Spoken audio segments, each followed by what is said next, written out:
In this Wealthsimple tutorial video, I'm going to be showing you guys how to buy PayPal call options here in Canada, ticker symbol PYPL here on Wealthsimple. So once you have Wealthsimple opened up on your device, go to this bottom bar right here and press on the magnifying glass and go to the top and press on the search bar. As I mentioned before, type in ticker symbol PYPL for PayPal. So as you can tell, two spots down, it says PYPL with the options thing in purple. On the NASDAQ market, PayPal Holdings Inc. We want to go ahead and press on that one.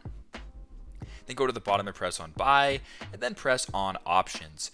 Now to buy a PayPal call option, it's super simple. At the top it says, I believe that PayPal will rise by. That's what you want to see. So if you go ahead and press on where it says rise, it actually says that a call option is checked. So go ahead and just keep it like that. And if you want to change the expiry date, go where it says September 29th for me, press on that. And then you can change the expiry date to whatever date you want in the future.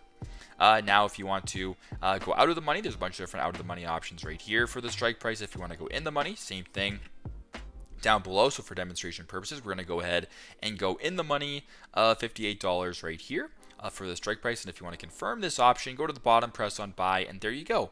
That is how you guys can buy PayPal call options here in Canada, ticker symbol PYPL. Thanks again for watching, and I'll see you in the next one. Hope this video helped.